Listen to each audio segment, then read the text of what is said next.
अच्छा जी, हमारी discussion last lecture में हो रही थी इस्लामिक सोर्सेज ऑफ फाइनेंस में, तो कोई question? Islamic source of finance में बेसिक प्रिंसिपल यही रहता है कि no party should be exploited और no party should have a risk of loss. मतलब मेनली यही कॉन्सेप्ट आता है, things should be certain, this is the main idea. तो या no party should be in a disadvantages position as to other. दो parties के दरमियान financing arrangement हो रहा है, किसी पार्टी को दूसरे के मुकाबले में कोई डिसएडवांटेज ना हो, इंसाफ का पहलू सामने रखा जाए, ये बेसिक प्रिंसिपल हमारा रहता है। अच्छा जी, इस्लामिक फाइनेंस के बाद there are some other common sources of equity finance. इन पे भी हम कोई ब्रीफ 2-2 नंबर का नोट एक्सपेक्ट कर सकते हैं या कोई एमसीक्यू भी हमें मिल सकता है इन पे। एक है जी venture capital. Venture capital provided to a private company by specialist investment institution. Venture capitalist specialist investment institution होते हैं जो प्राइवेट कंपनीज को फाइनेंस कैपिटल प्रोवाइड करते हैं, जो कि जनरली वो हासिल कर रहे होते हैं from the loans. Venture capital company bank से लोन लेगी, बैंक से लोन लेके वो डिफरेंट बिजनेसेस में इक्विटी इन्वेस्टमेंट करते हैं, डिफरेंट प्राइवेट कंपनीज में इक्विटी इन्वेस्टमेंट करते हैं। लेकिन ये इन्वेस्टमेंट विन करने के लिए, अब यहां पे ध्यान रखिएगा, फिलहाल हम इसको as a source of finance पढ़ रहे हैं। मतलब मैं अगर किसी कंपनी का फाइनेंस पर्सन हूं और मेरी कंपनी को फाइनेंस की जरूरत है, तो एक तरीका यह है कि मैं किसी वेंचर कैपिटलिस्ट कंपनी से राब्ता करूं, किसी वेंचर कैपिटल कंपनी से राब्ता करूं, उनसे कहूं कि मेरी कंपनी को प्रोजेक्ट के लिए पैसे की जरूरत है, आप मेरे प्रोजेक्ट में पैसा लगाइए। तो वेंचर कैपिटल कंपनी क्या करती है, उसके पास बैंकों से लोन उसने अरेंज करके लाइंस रखी होती हैं, तो वो बैंक से लोन लेके मुझे इक्विटी फाइनेंस दे देगी, मेरे पास वो इक्विटी इन्वेस्टमेंट करेगी। अच्छा जी, इसके लिए जरूरी है कि जो कंपनी पैसे मांगने गई है वेंचर कैपिटल कंपनी के पास, it should demonstrate a clear strategy and convincing business plan. आप पैसे मांगने गए ना प्रोजेक्ट के लिए, किसी बिजनेस प्लान के लिए, तो वो स्ट्रेटेजी उस प्लान की, और प्लान बड़ा क्लियर होना चाहिए। वेंचर कैपिटल जो कंपनी है उसमें जो उनके लोग हैं उनको वो प्लान अपील करना चाहिए। अगर कन्विंसिंग प्लान होगा तभी इन्वेस्टर पैसा इन्वेस्ट करने का फैसला करता है। तो जनाब यहां पे हम यही बात कर रहे हैं कि पैसा मिल जाएगा वेंचर कैपिटल कंपनी से, लेकिन उसके लिए जरूरी है कि बिजनेस स्ट्रेटेजी और बिजनेस प्लान क्लियर होना चाहिए। अच्छा जी, वेंचर कैपिटल जो ऑर्गेनाइजेशन है उनकी एक खास रिक्वायरमेंट होती है, वो सिर्फ तब पैसा इन्वेस्ट करने पे तैयार होंगे when there is a clear exit route. Exit route से मुराद इन्वेस्टर पैसा लगा के प्रोजेक्ट में आपका शेयर होल्डर बना, तो वो चाहेगा कि कल को जब मैं इस प्रोजेक्ट में अपनी इन्वेस्टमेंट बेचना चाहूं तो मुझे कोई तरीका ऐसा मिले जिससे मैं अपनी इन्वेस्टमेंट बेच सकूं। एग्जिट रूट से मुराद आप अपनी इन्वेस्टमेंट उस कंपनी में बेच के वहां से किसी और बिजनेस में पैसा अपना इन्वेस्ट करना, शिफ्ट करना चाहो तो कर सको। तो जनाब एग्जिट रूट के बगैर वेंचर कैपिटल लोग इन्वेस्ट नहीं करते किसी बिजनेस में। अब प्राइवेट कंपनी में एग्जिट रूट जरा मुश्किल होता है, क्योंकि प्राइवेट कंपनी तो अनलिस्टेड कंपनी होती है। अगर वेंचर कैपिटल ने उसमें शेयर ले लिए तो कल को वो शेयर किसको बेचेगा, मुश्किल है। तो देयर इज अ पॉसिबिलिटी कि वेंचर कैपिटल कंपनी आपके साथ एग्रीमेंट करे कि भाई मैंने 3 से 7 साल में पैसा यहां से निकालना है, तो आप 3 से 7 साल में अपनी कंपनी का इंट्रोडक्शन कराओगे। सुना ना इंट्रोडक्शन? क्या होता है इंट्रोडक्शन? कंपनी को स्टॉक एक्सचेंज में लिस्ट करवाना है। तो अगर एक प्राइवेट कंपनी को पैसा चाहिए वेंचर कैपिटल कंपनी से, तो one option to offer exit route could be, क्योंकि venture capital company exit route के बगैर पैसा नहीं लगाती, उसने 3, 4, 5, 7 साल बाद पैसा वहां से निकालना होता है, किसी और कारोबार में लगाना होता है। ये उनके कारोबार करने का अंदाज है, उनके पैसे इन्वेस्ट करने का अंदाज है, उनकी स्ट्रेटेजी है। तो वो तब तक किसी कारोबार को पैसा नहीं देंगे जब तक उनको एग्जिट रूट ना मिले। और एग्जिट रूट देने की एक ऑप्शन हो सकती है कि आप जो वेंचर कैपिटल से पैसा लेने का इन्वेस्टमेंट का एग्रीमेंट कर रहे हो, उसमें आप इंट्रोडक्शन की क्लॉज डाल दो कि जी 5 साल बाद हम अपनी कंपनी को इंट्रोडक्शन में ले जाएंगे, मतलब स्टॉक मार्केट में लिस्ट करवा लेंगे। तो जब कंपनी के शेयर स्टॉक मार्केट में लिस्ट हो जाए तो exit is very simple, stock market में शेयर बेच दें, आपको पैसे मिल जाएंगे आपके वापस। अच्छा जी, when VC is appropriate, it is important source of finance for management bye out. Management bye out क्या होती है, ये टर्म यू शुड नो। जब शेयर होल्डर अपने शेयर्स कंपनी की मैनेजमेंट को बेच दें। जब शेयर होल्डर अपने शेयर्स कंपनी की मैनेजमेंट को बेच दें, मैनेजमेंट हमारा CFO है, GM प्रोडक्शन है, GM सेल्स है, GM मार्केटिंग है, एम्प्लॉइज हैं कंपनीज के, सीनियर मैनेजमेंट है, तो शेयर होल्डर अब रिटायर होना चाहते हैं, उनको पैसे की जरूरत पड़ गई, तो वो अगर अपने मैनेजमेंट एम्प्लॉइज से ही एग्रीमेंट करके उनको शेयर बेच रहे हैं तो उसको मैनेजमेंट बाय आउट कहा जाता है। ठीक है, अब मैनेजमेंट बाय आउट का एक इशू रहता है कि मैनेजमेंट बहरहाल एम्प्लॉइज होते हैं ना, और कोई जद्दी पुश्ती, कोई अमीर, कोई पैसे वाले तो नहीं होते, और कारोबार, एक चलते कारोबार को खरीदने के लिए पैसा चाहिए होता है, तो generally management will not have required funds, they will need some investor to help them in buying business from the share holder. वो इन्वेस्टर कौन हो सकता है? Venture capitalist, VC company. Management buyout, share holder ने management को offer किया कि आप हमसे शेयर खरीद ले, हम अपना बिजनेस बेचना चाहते हैं। मैनेजमेंट को ना जनरली अट्रैक्शन होती है कि शेयर होल्डर से वही बिजनेस खरीद लें, क्योंकि उनको फियर है कि अगर उन्होंने बिजनेस ना खरीदा, किसी और ने खरीद लिया, तो हो सकता है वो उनको नौकरी से निकाल दे। एक ये भी वजह होती है जिसकी वजह से मैनेजमेंट को जब ये ऑफर आती है तो उनका दिल चाहता है कि हम खरीदें इस बिजनेस को। दूसरी ऑप्शन ये भी होती है कि भाई हम सारी जिंदगी नौकरी करते आए हैं, अब मालिक बनने का मौका मिला है तो कोशिश कर ली जाए। और तीसरी बात, मैनेजमेंट से बेहतर कारोबार को समझता कौन है? ऑलरेडी 5-5, 8-8, 10-10 साल से वहां बैठे काम कर रहे हैं, तो उनको ये भी होता है कि हम तो कारोबार को बड़ी अच्छी तरह समझते हैं, हमें तो पता है कि कारोबार कितना प्रॉफिटेबल है, so that's why they want to buy that business. पैसा लेके नहीं होता उनके पास, सो पैसा चाहिए, VC company management bye out को सपोर्ट करती है। Can provide finance to take young private companies to next level. जो यंग प्राइवेट कंपनीज, जो नया जिन्होंने कारोबार शुरू किया है, उनके लिए बड़ा यूजफुल फाइनेंस होता है, क्योंकि जो छोटी कंपनीज, नए कारोबार होते हैं, उन पे ट्रेडिशनल जो फाइनेंसिंग मेथड्स होते हैं उसके थ्रू इन्वेस्टर उनको पैसा नहीं देता। फॉर एग्जांपल, आप कहो जी मैं नया बिजनेस है, मैं इस बिजनेस में एक्सपेंशन लाना चाहता हूं, मुझे कहीं से बैंक से लोन ले लूं, मैं bank will not give you loan. नया बिजनेस है, रिस्की बिजनेस है, हमने नहीं देना जी लोन। सो ऐसी कंपनीज के लिए भी VC फायदामंद रहता है। VC एक अहम सोर्स है, क्योंकि VC जो है ये रिस्की इन्वेस्टर होते हैं, और नए बिजनेस में पैसा डालना रिस्की काम है ना, ये है ही रिस्की इन्वेस्टर, ये रिस्क सीकर हैं, ये रिस्क लेके ज्यादा रिटर्न का चांस लेना चाहते हैं, क्योंकि जाहिर बात है रिस्की बिजनेस में पैसा लगाते हो, high risk high return, return भी ज्यादा आती है।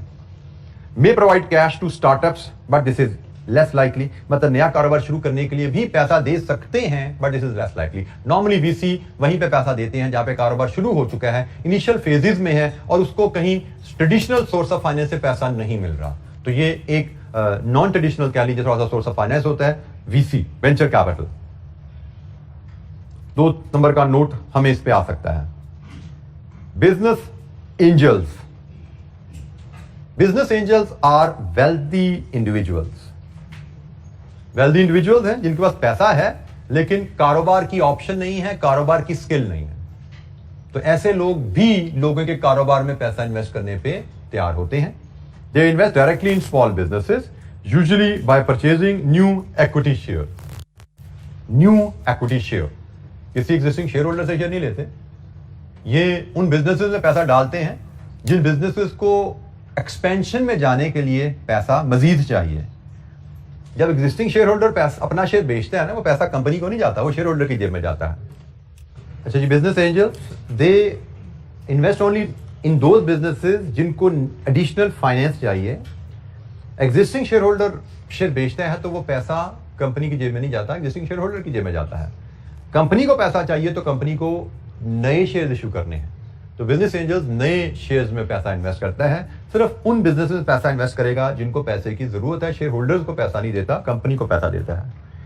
They don't get involve in the management, जैसे मैंने पहले बोला, business angel they have the money but they don't have the skill. वो काम करना नहीं चाहते, वो सिर्फ अपने पैसे को इन्वेस्ट करके उस पर रिटर्न लेना चाहते हैं। They are not that common बहुत नहीं है, आसानी से ये हमें इन्वेस्टर अवेलेबल नहीं होते, but this option is available. Again, हम ये ऑप्शन क्यों पढ़ रहे हैं? हम किसी छोटी कंपनी में काम कर रहे हैं या कोई हम अपना कारोबार शुरू कर रहे हैं जो कि एक नया सेटअप है, छोटा बिजनेस है, उसमें हमें पैसे की जरूरत पड़ी, तो हमारी कंपनी को पैसे की जरूरत पड़ी या हमें अपने कारोबार के लिए पैसे की जरूरत पड़ी। We should know business angels exist करते हैं, वेल्दी इंडिविजुअल्स होते हैं जिनको अगर कोई अच्छी बिजनेस ऑप्शन मिले, they are willing to invest in equity.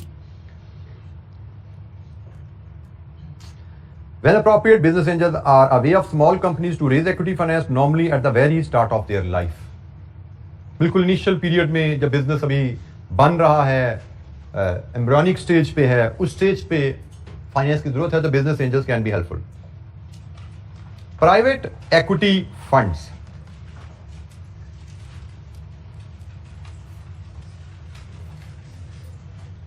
अच्छा ये भी एक प्रोफेशनल ऑर्गेनाइजेशन होती है, ऑर्गेनाइजेशंस होती हैं प्राइवेट एक्विटी फंड, जिन्होंने इन्वेस्टर से फाइनेंस रेज करके एक पूल बनाया होता है। इनका काम क्या है कि बिजनेसेस जिनको पैसे की जरूरत है उनको फाइनेंस देना, एक्विटी इन्वेस्टमेंट देना, but they generally buy reasonably large stake in somewhere mature business. ये स्टार्टअप्स वगैरह में नहीं जाते, जैसे हमने पीछे पढ़ा वेंचर कैपिटल इनिशियल फेजेस में या बिजनेस एंजल इनिशियल फेज पे। ये प्राइवेट इक्विटी फंड ऐसे बिजनेस में नहीं जाते, ये ऐसे बिजनेस में जाते हैं जो जरा मैच्योर बिजनेस है और उसमें रीजनेबली लार्ज स्टेक लेते हैं।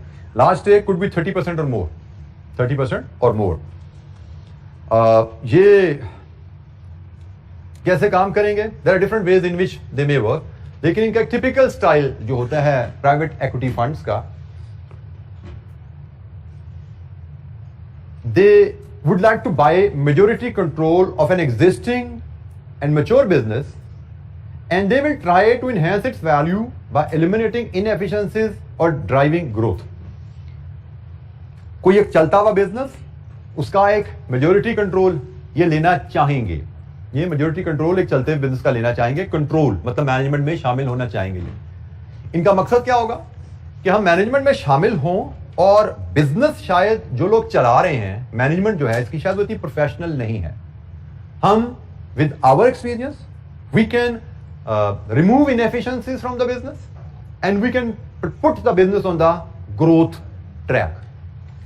तो जब ये एक बिजनेस खरीदते हैं, जाहिर बात है बिजनेस जब खरीदा जाता है तो उसकी जो हालत होती है उसके हिसाब से कीमत दी जाती है।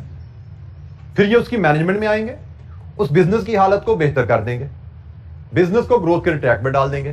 तो जब आपने एक शेयर 20 रुपए का खरीदा, उसमें से इनएफिशिएंसीज हटाई अपनी मैनेजमेंट स्किल की वजह से, उसके फ्यूचर प्लान्स ऐसे डेवलप करके इंप्लीमेंट किए कि वो ग्रोथ ट्रैक पे आ गया 6 महीने, साल, 2 साल में, तो वो 20 रुपए का शेयर बढ़ के कहीं 40 पे चला जाता है, क्योंकि बिजनेस की वर्थ के हिसाब से, बिजनेस के अर्निंग पोटेंशियल के हिसाब से, बिजनेस के फ्यूचर ग्रोथ के हिसाब से उसकी शेयर की प्राइस होती है। तो जनाब इनका काम क्या है कि इस तरह बिजनेस को ऊपर लेके जाते हैं और उसके बाद its view is to realise the investment, पैसे कमा लेते हैं। कैसे? Possibly by breaking the investment into smaller parts. This could be possibly है, जरूरी नहीं कि ऐसा ही करें, वो अपने शेयर्स हायर वैल्यू पे बेच के भी अपनी इन्वेस्टमेंट रियलाइज करते हैं। अदरवाइज ऐसा भी बात करते हैं कि बिजनेस के सेगमेंट बना देते हैं कि जो बिजनेस खरीदा था उसमें product A B C 3 products बनती थी, तो बिजनेस को बनाया, उसमें से इनएफिशिएंसीज रिमूव की, उसको ग्रोथ के ट्रैक पर डाला और प्रोडक्ट ए किसी पार्टी ए को बेच दिया, प्रोडक्ट बी का बिजनेस पार्टी बी को बेच दिया, प्रोडक्ट सी का बिजनेस पार्टी सी को बेच दिया। तो वो शायद इस तरह होता क्या है कि जो उन्होंने शेयर 100 रुपए के खरीदे होते हैं वो इस तरह करके डबल ट्रिपल पे पैसे रियलाइज कर लेते हैं। तो this is how private equity funds they work. अच्छा, यहां पे एक टर्म यूज की गई है लेवरेज्ड बायआउट की। बायआउट का मतलब बिजनेस खरीदना होता है और लेवरेज्ड बायआउट का मतलब कि बिजनेस की कीमत देते हुए लोन का इस्तेमाल भी किया जाता है। तो यहां पे जो उसने लिखा है private equity funds leveraged buyout transaction में जाते हैं, मतलब वो बिजनेस खरीदते हैं, मेजॉरिटी शेयर्स बिजनेस के खरीदने में इंटरेस्टेड है, लेकिन बाद औक़ात वो शेयर्स खरीदते हुए लोन का इस्तेमाल भी करते हैं। लेवरेज्ड का मतलब लोन की मदद से, बायआउट का मतलब बिजनेस को खरीदना, जैसे वो मैनेजमेंट बायआउट था ना, मैनेजमेंट का बिजनेस को खरीदना, ये लेवरेज बायआउट है, लोन की मदद से बिजनेस को खरीदना। कुछ अपने पैसे भी हैं लेकिन लोन की भी मदद है। तो ये जनाब प्राइवेट इक्विटी फंड्स की कहानी है। ये कब यूज किए जाते हैं? Private equity fund will take 30% and appoint directors. You should be prepared. अगर आप किसी कंपनी में हो जिसको प्राइवेट इक्विटी फंड से पैसा लेने की जरूरत है तो आपको पता होना चाहिए वो लार्ज स्टेक लेंगे, 5-10% शेयर नहीं लेते। दूसरा, वो अपने आपके बोर्ड पे डायरेक्टर अपॉइंट करेंगे, मतलब वो मैनेजमेंट का हिस्सा बनना चाहेंगे। सो प्राइवेट इक्विटी फंड से पैसा चाहिए तो यू शुड बी प्रिपेयर्ड कि आपके बोर्ड में उनके नुमाइंदे आके बैठेंगे और आपके बोर्ड में मैनेजमेंट को वो 7 क्वेश्चन भी करेंगे, उनको मॉनिटर भी वहां बैठ के करेंगे। इट्स नॉट सिंपली कि पैसा देके वो घर बैठ के भूल गए, वो पैसा भी देंगे और खुद भी आके आपके कारोबार के ऊपर बैठेंगे। It is a method to raise equity finance where company is not allowed to do so from the market. तो अगर मार्केट से ट्रेडिशनल सोर्स आप रेज नहीं कर सकते फाइनेंस, बहरहाल ये एक ऑप्शन है। ठीक है, उनके बंदे आपके बोर्ड पे बैठते हैं, but they are there to support you in the management. अब वो आप पे है कि आप इस सपोर्ट को इंटरफेरेंस समझोगे या इसको हेल्प समझोगे। तो अगर आप इसको हेल्प समझते हो then this could be a good option, इसको इंटरफेरेंस समझते हो then this is not the option जिससे आपको फाइनेंस रेज करना चाहिए। जी एनी क्वेश्चन, कोई सवाल? जी बेटा।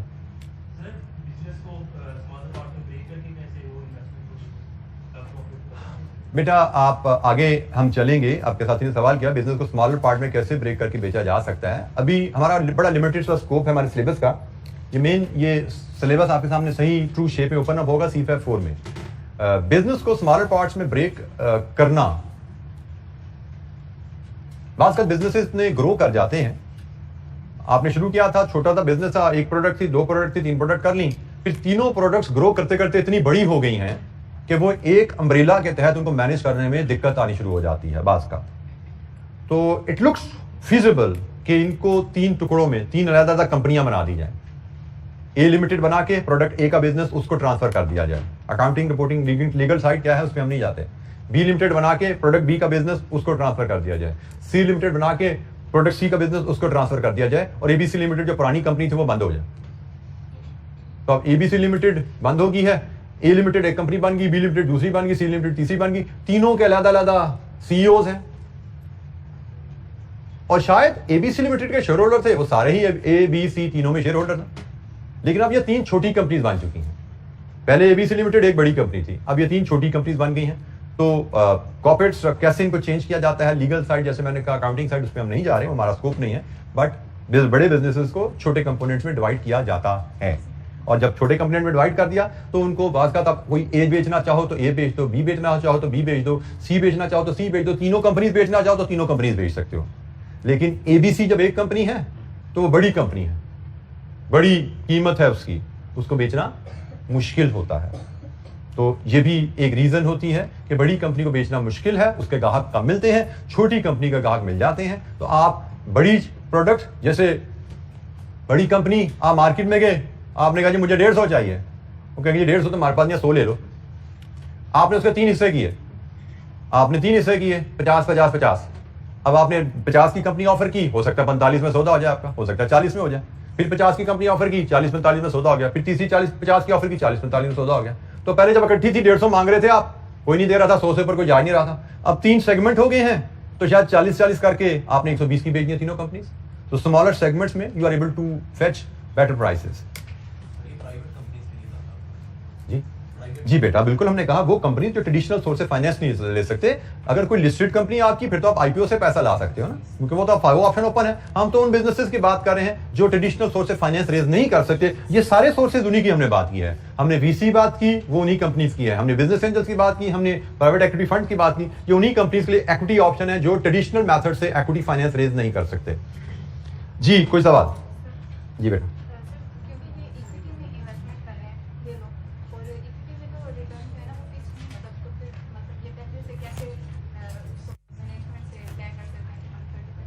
है 30% शेयर्स ले रहे हैं बेटा, they are buying 30% shares in the company. ठीक है, तो कंपनी जो भी मुनाफा कमाएगी, जो भी कमाएगी, जब शेयर्स इनके पास 30% है तो कंपनी के मुनाफे में भी इनका 30% हिस्सा होगा।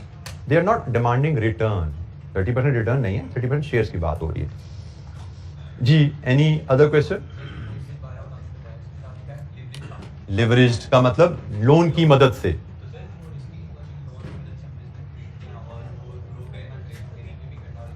लोन की मदद से इक्विटी इन्वेस्टमेंट करना रिस्की है या नहीं? Indeed it is risky, but equity investors होते ही जनरली रिस्की हैं। वो रिस्की प्रोजेक्ट में ही पैसा लगाते हैं, but they don't take all the loan. मैंने कहा लिवरेज बायआउट, ऐसे बायआउट की ट्रांजैक्शन जिसमें लोन की मदद ली गई। ऐसा है कि नहीं आपने 100 रुपए कीमत दी, सारे का सारा लोन लिया हुआ है, मे भी आपने 10 20 30 रुपए लोन लिया हुआ है, 70 रुपए अपने डाले, 100 रुपए से आपने कंपनी के शेयर बाय कर लिए।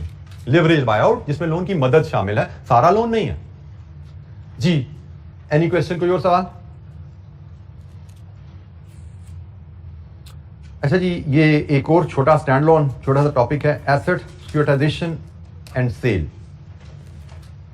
जैसे मैंने आपसे बात की कि ये सारी डिस्कशन हमने डिटेल में डेप्थ में बहुत बड़े कैनवस के ऊपर जाके BFT में C54 में करनी है।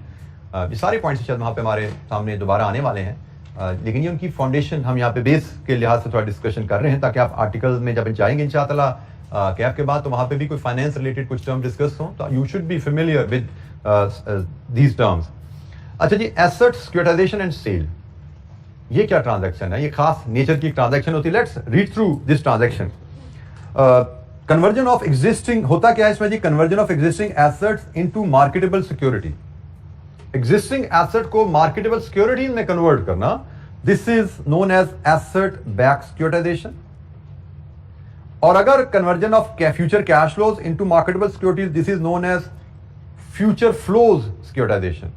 दो सिक्योरिटाइजेशन की टर्म यूज होती हैं, एक एसेट बैक सिक्योरिटाइजेशन होती है और एक फ्यूचर फ्लोज सिक्योरिटाइजेशन होती है।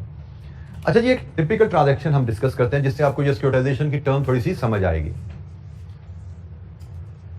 Company A sets up company B, described as special purpose vehicle, abbreviated as SPV।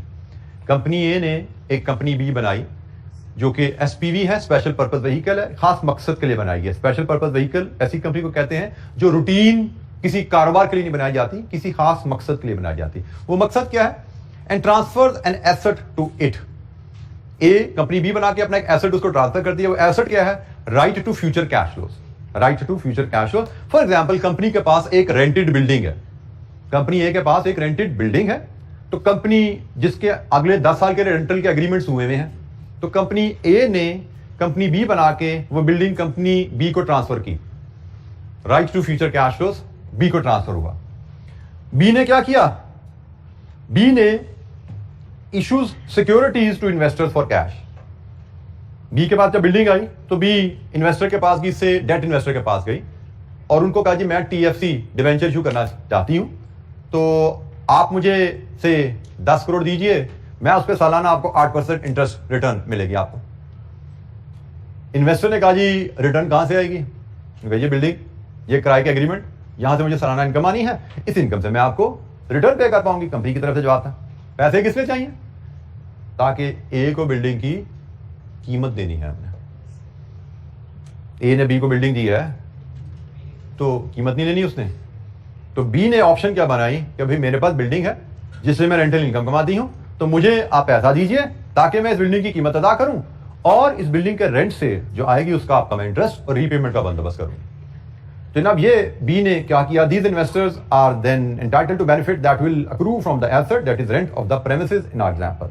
Cash raised by the B against the issuance of securities then paid to the company as price of the premises. तो ये एक transaction बनी, B को SPV बनाया गया है।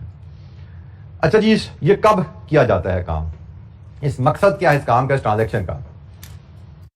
Asset securitisation is used extensively in the financial service industry. Normally ये banks वगैरह इसको यूज करते हैं, फाइनेंशियल सर्विसेज में इसको यूज किया जाता है, लेकिन मैंने जो आपको एग्जांपल दी ये एक नॉर्मल कंपनी की एग्जांपल है, नॉर्मल कंपनी भी इसको यूज कर सकती है। फायदा क्या है? It allows conversion of asset which are not marketable into marketable asset. Marketable asset कह लीजिए, मार्केटेबल सिक्योरिटीज कह लीजिए। आपके पास एक कंपनी के पास था क्या? बिल्डिंग। अब building itself was not marketable, लेकिन जब ये कंपनी ए ने बिल्डिंग बी को दी और बी ने इस बिल्डिंग के अगेंस्ट डिवेंचर इशू कर दी है, अब वो डिवेंचर एक मार्केटेबल इंस्ट्रूमेंट है, डिवेंचर एक मार्केटेबल इंस्ट्रूमेंट है। तो आपने इस प्रोसेस में किया क्या कि अपने एक एसेट को विच वाज नॉट मार्केटेबल, आपने उसको कन्वर्ट कर लिया एक मार्केटेबल इंस्ट्रूमेंट में। बिल्डिंग आपकी कन्वर्ट हो गई है अब डिवेंचर्स में। कंपनी ए ने बिल्डिंग में से बी को ट्रांसफर कर दी भी है, बी ने उसके अगेंस्ट डिवेंचर इशू कर दिए हैं और अब बेसिकली ऑनरशिप बिल्डिंग की कंपनी बी के पास है, लेकिन उस बिल्डिंग की सिक्योरिटी के अगेंस्ट डिवेंचर रेज हो गए हैं। ए को बेसिकली पैसा चाहिए था, रेंटल से उसको सालाना इनकम आ रही थी, उसको अपफ्रंट पैसा चाहिए था 10 करोड़। रेंटल से तो सालाना 1 करोड़ आता था। इस ट्रांजैक्शन से ए ने फाइनेंस रेज कर लिया 10 करोड़ का। सालाना रेंटल इनकम उसने ट्रांसफर कर दी बी को ताकि वो चली जाए डिबेंचर होल्डर को, और डिबेंचर होल्डर से पैसा 10 करोड़ ए के पास आ गया। ए की फाइनेंसिंग नीड एसेट को ट्रांसफर करके पूरी होगी। अब उसका एसेट मार्केटेबल सिक्योरिटी में कन्वर्ट हो गया है। कल को ए को पैसे की जरूरत नहीं रहती, वो चाहता है मैं बिल्डिंग को वापस अपने नाम ट्रांसफर करूं, तो वो डिबेंचर मार्केट से बाय कर ले और मैच्योरिटी पे बी से हिसाब किताब कर ले अपना, बिल्डिंग वापस अपने नाम लेना चाहे तो ले सकता है।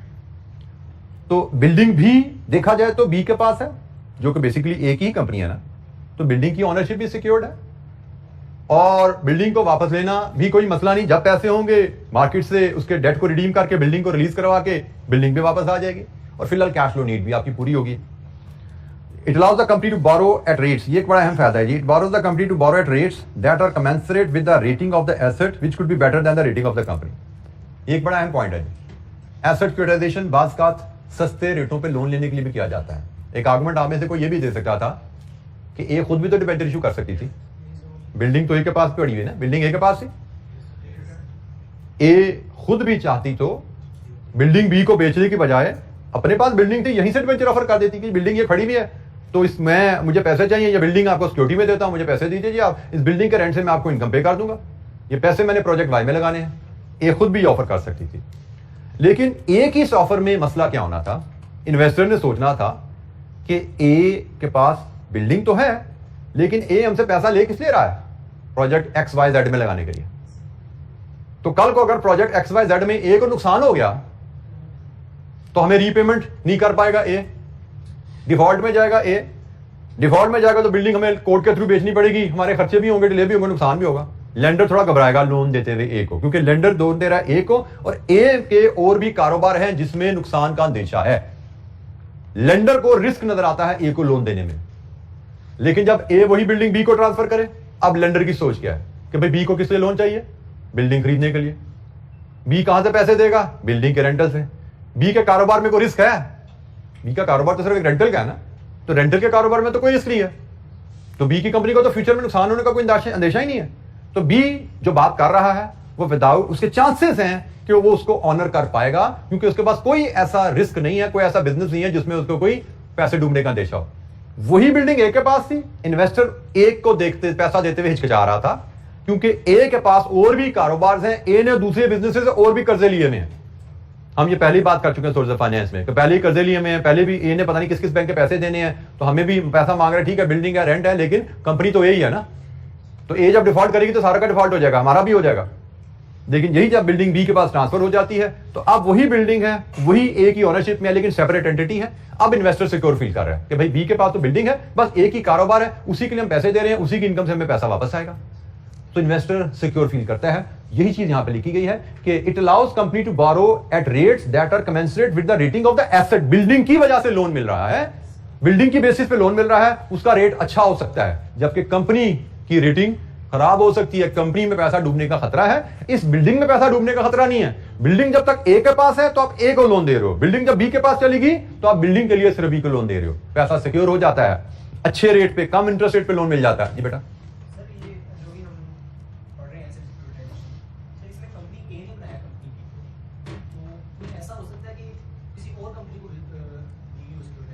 बेटा कंपनी ए अगर अपनी बिल्डिंग किसी और कंपनी को बेच दे तो ये तो सिंपली सेल है, this will be simply sale transaction. Company ने बिल्डिंग बेच दी, ए ने बिल्डिंग बेची, पैसे मिले, अब कंपनी बी बिल्डिंग के साथ क्या करे क्या ना करे, अगर वो कंपनी बी कंपनी ए की नहीं है, उसका कंट्रोल कंपनी ए के पास नहीं है, तो बिल्डिंग आपकी बिक गई, आपकी ऑनरशिप से निकल गई, आपको पैसे मिल गए, कहानी खत्म होगी। जबकि हमने एसपीवी बनाई है, स्पेशल पर्पज व्हीकल बनाई है, जिसको हमने बिल्डिंग बेची है, but we know this is temporary transaction. बेटा सब्सिडरी है, B is the subsidiary of A, लेकिन आप कह रहे हैं किसी और को बेच दो, आपकी चीज, आपने मुझे चीज बेच दी, मैं उसके साथ क्या करूं, इस पे आपका कोई इख्तियार नहीं है।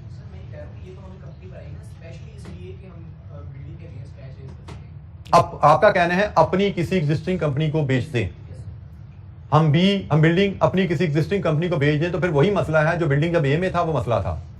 जब बिल्डिंग ए में है तो फिर बेचने की जरूरत क्या किसी और कंपनी को, हमने बेची ही इसलिए है कि जिसके पास जाएगी उसके पास बिल्डिंग के अलावा कोई कारोबार नहीं है।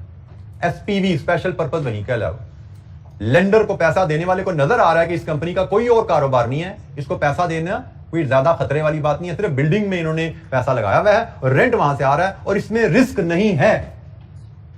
लेकिन कोई प्रोडक्शन हो रही है, मैन्युफैक्चरिंग हो रही है, इंपोर्ट करके रॉ मटेरियल आप प्रोडक्शन कर रहे हो तो रिस्क है ना। कल जैसे परसों 2-4 दिन पहले इंपोर्ट बैन होगी तो जितने भी इंपोर्ट बेस्ड बिजनेसेस थे उनकी तो ऐसी की तैसी फिर की पाकिस्तान में बेतहाशा बिजनेसेस थे ओवर द डेकेड्स यहाँ पे डेवलप हुए थे जो रॉ मटेरियल इंपोर्ट करके उससे प्रोडक्ट बना के बेच रहे हैं। तो इस तरह के कितने बिजनेसेस हैं जो इफेक्ट हुए होंगे।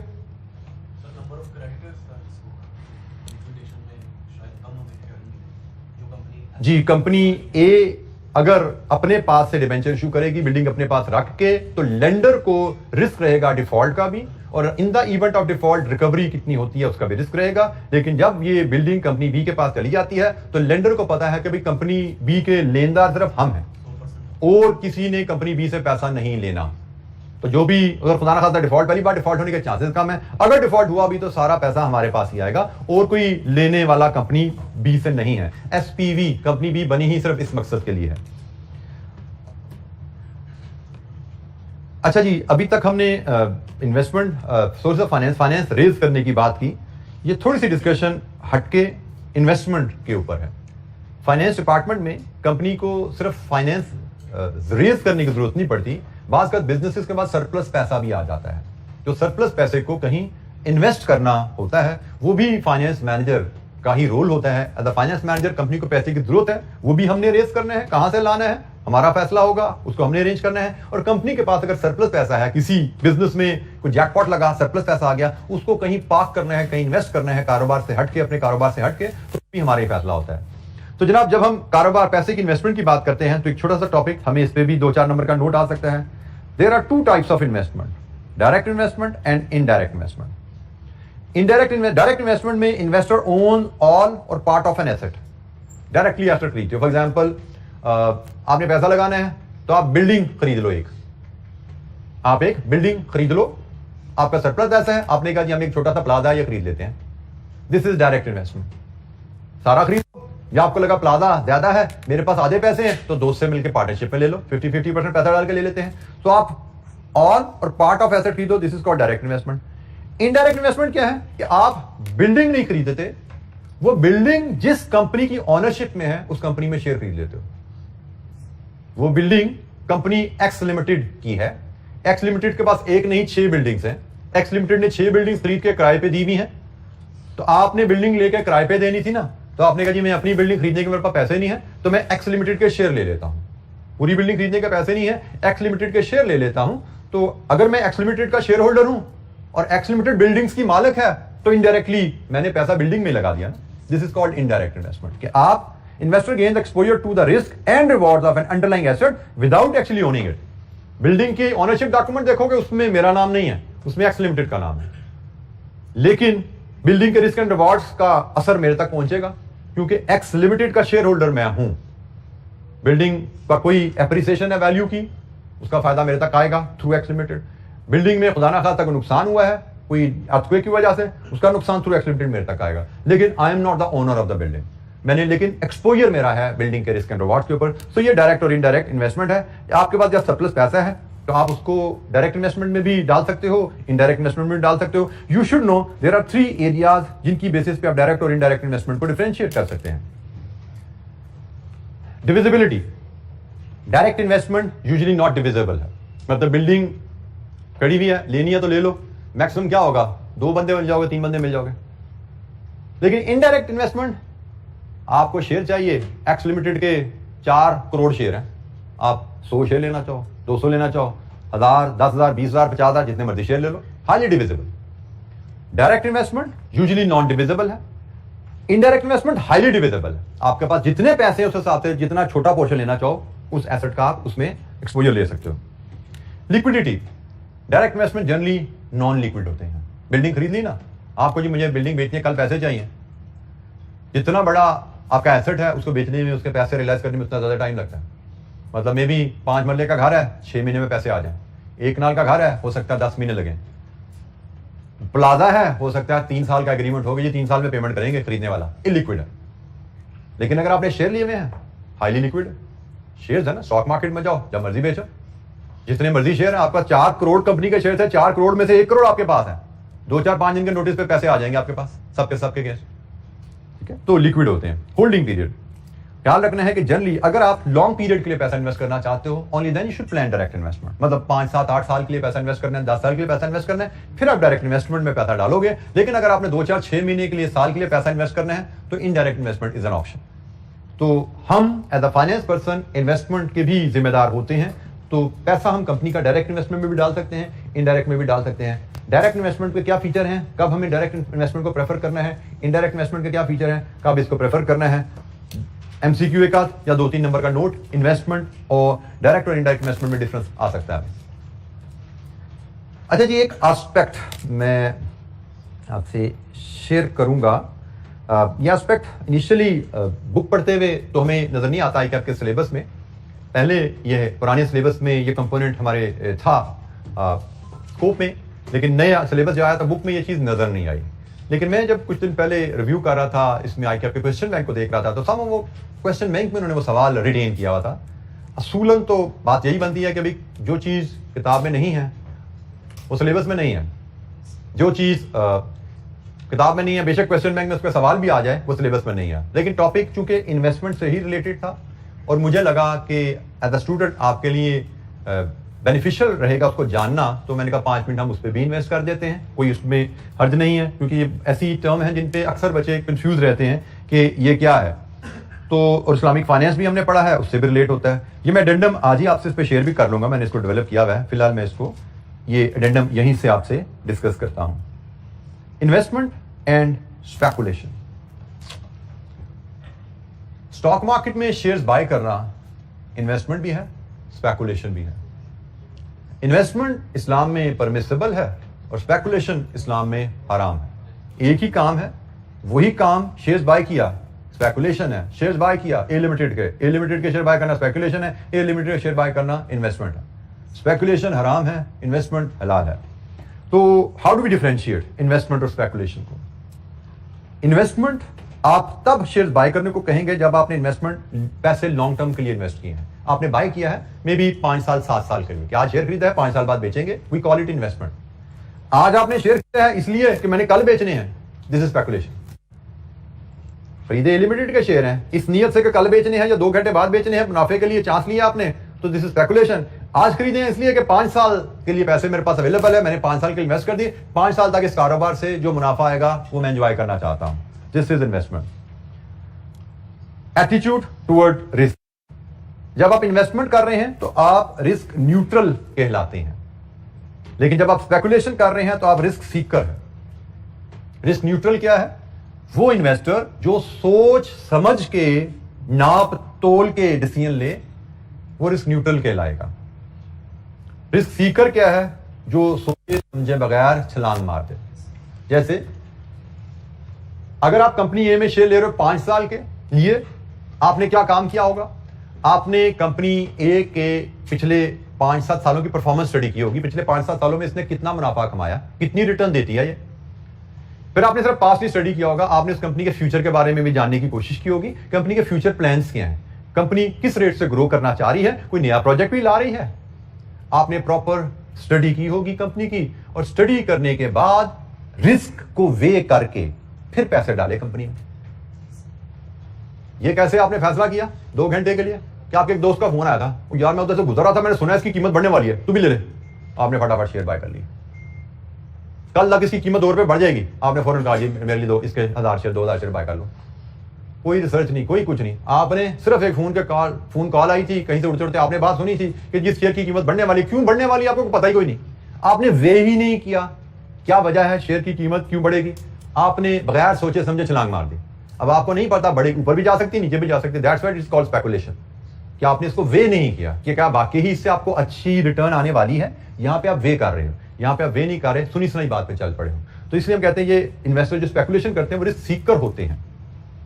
लिक्विडिटी, जब आप इन्वेस्टमेंट कर रहे हो, क्योंकि 5-7 साल के लिए पैसा इन्वेस्ट करते हो, तो यू आर नॉट इंटरेस्टेड कि इन्वेस्टमेंट बहुत ज्यादा लिक्विड हो, थोड़ी सी लेस लिक्विड होगी तो भी गुजारा हो जाएगा। मतलब आपने आज बेचने का फैसला किया, बेचने में 5-10 दिन भी लग जाएंगे तो कोई मसला नहीं, आप तो 5-7 साल के लिए ले रहे हो ना शेयर। लेकिन जब आप स्पेकुलेशन कर रहे हो, तो जो लोग स्पेकुलेशन करते हैं they are interested in very liquid share, कि अभी फैसला किया तो विद इन मिनट्स वो शेयर बिक जाए हमारा मार्केट में, क्योंकि आपने लिया ही 2 घंटे के लिए था, 24 घंटे के लिए था। तो जिस शेयर को बेचने में ही 6 दिन लगने या 10 दिन लगने, वो कैसे आप स्पेकुलेशन में बाय कर सकते हैं? तो स्पेकुलेशन में ओनली यू बाय शेयर्स जो कि फौरन बिकते हैं। वॉलेटिलिटी से मुराद कीमत में उतार चढ़ाव।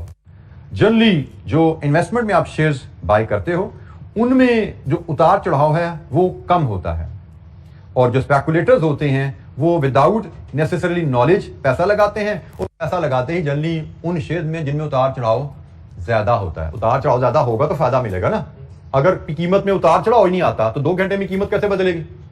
कीमत में वो कहते हैं ना घड़ी तोला माशा जो होती है, वो अगर तोला माशा चलेगा तो उतार चढ़ाव कीमत में आएगा, और उतार चढ़ाव आएगा तो मुनाफा कमाओगे आप। लेकिन अगर कीमत हिलती नहीं अपनी जगह से तो 2 घंटे में, 4 घंटे में, 6 घंटे में, 20 घंटे में क्या कमाओगे? क्योंकि कमाई तो होती है खरीदा कम रेट पे, बेचा महंगे रेट पे। तो महंगे रेट पे कब बेचोगे? जब कीमत बढ़ेगी। तो कीमत तो तभी बढ़ेगी ना जब उसमें हिलजुल होगी। तो जनाब ये भी चीज देखी जाती है। इन्वेस्टमेंट, जिन प्रोजेक्ट्स में, जिन शेयर्स में पैसा लगाया जाता है, जिन कारोबार में पैसा लगाया जाता है, जनरली यहां पे वो कारोबार लो या मॉडरेट रिस्क के होते हैं। जबकि स्पेकुलेशन में जिन कारोबार को चुना जाता है, जिन कारोबार के शेयर लिए जाते हैं, वो कारोबार हाई रिस्क होते हैं। Low risk, moderate risk businesses, necessity based businesses generally low risk businesses समझे जाते हैं, और लग्जरी बेस्ड आइटम्स के बिजनेसेस जनरली हाई रिस्क समझे जाते हैं। बिल्कुल सिंपल वर्ड्स में अगर डिफरेंशिएट करूं, जो नेसेसिटी बेस्ड बिजनेसेस होते हैं उनमें भी इनकम में उतार चढ़ाव आता है, लेकिन उनमें उतार चढ़ाव के चांसेस कम होते हैं। लेकिन जो लग्जरी बेस्ड बिजनेसेस होते हैं उनमें भी इनकम में उतार चढ़ाव आएगा, लेकिन उतार चढ़ाव के चांसेस ज्यादा होते हैं। जैसे अभी हमने देखा इंपोर्ट बैन हुई, तो इंपोर्ट बैन हुई किन आइटम्स की? लग्जरी आइटम्स की।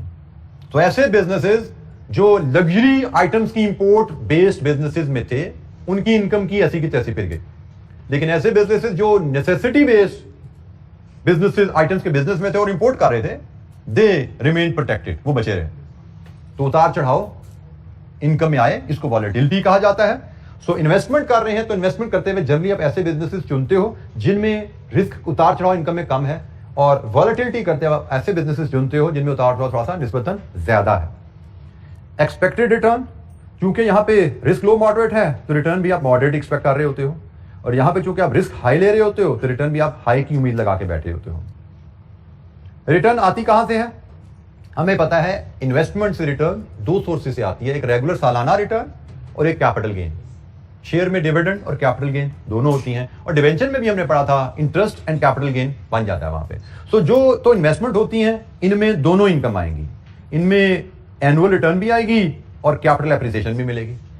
वेयर एज स्पेकुलेशन में आप सिर्फ कैपिटल एप्रिसिएशन में इंटरेस्टेड हो, क्योंकि एनुअल रिटर्न लेने के लिए तो साल से ज्यादा शेयर रखोगे तो रिटर्न आएगी। तो यहां पे लिखा लिया आपने 2 दिन, 4 घंटे, 6 दिन के लिए शेयर लिया, यहां पे आपको सालाना रिटर्न क्या मिलनी है? यहां पे आपको सिर्फ कैपिटल गेन मिलता है। And the last basis for investment choice, जैसे मैंने ऊपर एक्सप्लेन किया, केयरफुल रिसर्च है, और यहां पे इंट्यूशन है, र्यूमर है, चार्ट है, मतलब सम रिसर्च, मतलब रैंडम रिसर्च को कहते हैं, बेसिक रिसर्च आप जरूर कह सकते हैं, बट केयरफुल रिसर्च इंडीड यहां पे नहीं है। तो ये जी कुछ बेसिक डिफरेंस है। इस पे बाद में मुझे लगता है कि इस पे पास पेपर में क्वेश्चन पुरानी स्कीम में आया भी हुआ है, इसलिए मैंने इसको डिस्कस कर लिया कि बाद हमारा जो पेपर सेंटर होता है उससे, क्योंकि ये आईकेआर ने क्वेश्चन बैंक में भी ये टॉपिक दे दिया, पास पेपर में ये टेस्ट भी हुआ है, आल्दो टेक्स्ट बुक में ये हमारे नहीं है, और लेकिन क्योंकि 5 मिनट की बात है मैंने कर लिया। तो ये 7-8 पॉइंट है, आपको अगर 3-4 पॉइंट भी याद रह जाएंगे कि इन्वेस्टमेंट स्पेकुलेशन में क्या फर्क है, डेफिनेशन, और 3-4 पॉइंट भी याद रहेगा तो हमारे पेपर के स्कोप के हिसाब से काफी है। हमारे पेपर में 2-3-4 नंबर से ज्यादा इस पे हमें नहीं आएगा। 3-4 पॉइंट, 4 नंबर के लिए 3-4 पॉइंट्स काफी हैं, हमने 8 यहाँ पे डिस्कस किए। जी बेटा क्वेश्चन। डे ट्रेडिंग स्पेकुलेशन है, सुबह खरीदा शाम को बेचा, स्पेकुलेशन है, this is called day trading. जी, speculation is not permissible in Islam. अच्छा, ये आज के लिए इतना ही, बाकी इंशाल्लाह कल हम डिस्कशन अपनी कैरी रखेंगे। हमें कल 1-2 छोटे-छोटे से इसके पास पेपर के क्वेश्चन है, एडेंडम आपसे शेयर कर लूंगा आज, उसमें ये क्वेश्चन भी 1-2 आ जाएंगे इसके पास पेपर के बॉन्ड वैल्यूएशन से रिलेटेड, हमें पास पेपर में क्वेश्चन आए हैं तो वो हम कवर कर लेंगे, और कल से इंशाल्लाह हम नया चैप्टर जो है कॉस्ट ऑफ कैपिटल का, उस पर बात शुरू करेंगे। स्पेकुलेशन में रियल ट्रांजैक्शन बिल्कुल होती है बेटा, ऐसा नहीं कि फिजिकली आप वहां पे जाके शेयर्स खरीदते, पैसे देके शेयर्स लेते हो, ये शेयर्स की ट्रांजैक्शन ऑनलाइन रिकॉर्ड हो जाती है, आपके डिजिटल लेजर्स होते हैं उसमें रिकॉर्ड हो जाती है। यस, ट्रांजैक्शन हैपन्स, आपके पैसे आपके अकाउंट से कट जाते हैं और अकाउंट में आपके शेयर्स ट्रांसफर की एंट्री डल जाती है। बेटा रियल ट्रांजैक्शन आप कहते हैं कि इसको है, उस पर डिपेंड करता है, फिर पूछिएगा रियल ट्रांजैक्शन है क्या। स्पेकुलेशन शेयर की जो ट्रांजैक्शन मैं आपको समझा रहा हूं वो स्पेकुलेशन है, सुबह शेयर खरीदा दोपहर को बेचना है, दिस इज स्पेकुलेशन, और उसकी एंट्री रिकॉर्ड होती है, पैसे आपके अकाउंट से कटते भी हैं और आपके अकाउंट में शेयर्स की एंट्री भी डलती है। किस लेवल पे, देयर डिफरेंट लेवल, हम उसकी बारीकी में नहीं जाते, बट ट्रांजैक्शन रिकॉर्ड हो जाती है। अब रियल ट्रांजैक्शन टैक्सेशन में किसको कहा जाता है, या आप अगर वहां से पूछ लें, वो शायद किसी और स्पेकुलेशन ट्रांजैक्शन को रेफर कर रहे हैं, because this is not the only speculation transaction, there are so many types of speculation transaction. मैंने तो एक ट्रांजैक्शन की बात की है, उसमें ट्रांजैक्शन होती है। ठीक है जी, आज के लिए इतना ही, बाकी इंशाल्लाह कल हम कंटिन्यू करेंगे, 2 छोटे छोटे सवाल मैथमेटिक्स बेस करेंगे और फिर हम cost of capital next topic. Thank you, अस्सलाम वालेकुम।